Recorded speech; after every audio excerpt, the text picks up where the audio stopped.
नमस्कार, मी संतोष सुतार आणि आपण पाहतात सीएल माझा. नवरात्र तसेच दसऱ्याच्या निमित्तानं दरवर्षीप्रमाणे चंदगड तालुक्यातील मजरे कारवी इथं आयोजित करण्यात आलेल्या दुर्गा दौडमध्ये सर्वच लहान मुलं तसेच तरुणांच्या बरोबर वयोवृद्ध मंडळींनी देखील सहभाग घेतला. दुर्गा दौड हा कार्यक्रम प्रामुख्याने नवरात्र उत्सवाच्या काळात दुर्गेच्या सन्मानार्थ आयोजित केला जातो. याचं धार्मिक, सामाजिक आणि शारीरिक अशा तिन्ही स्तरांवर महत्व आहे. दुर्गादेवी ही शक्ती, पराक्रम आणि साहस यांचं प्रतीक मानली जाते. दौड म्हणजे उत्साह, ऊर्जा आणि जागृतीचं प्रतीक. देवीची उपासना करताना ही ऊर्जा स्वतःमध्ये जागृत व्हावी म्हणून दौड आयोजित केली जाते. गावागावात दुर्गा दौडमुळे एकोपा, बंधुता आणि सामूहिक भावना दृढ होत चाललेली दिसून येते.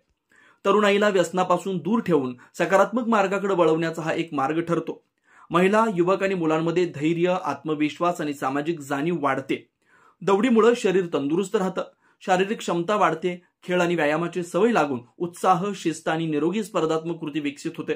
त्यामुळे दुर्गा दौड हा फक्त एक धार्मिक कार्यक्रम नसून धार्मिक श्रद्धा, शारीरिक तंदुरुस्ती आणि सामाजिक ऐक्य यांचा सुंदर संगम आहे.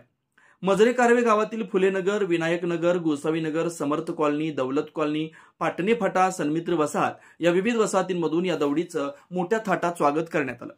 गावच्या प्रमुख गल्लीत खेडेगावातील जुन्या रूढी परंपरा जपणारे सांस्कृतिक कार्यक्रम सादर करण्यात आले. त्यामध्ये गावातील महिला, वयोवृद्ध महिलांचा सहभाग जास्त दिसून आला.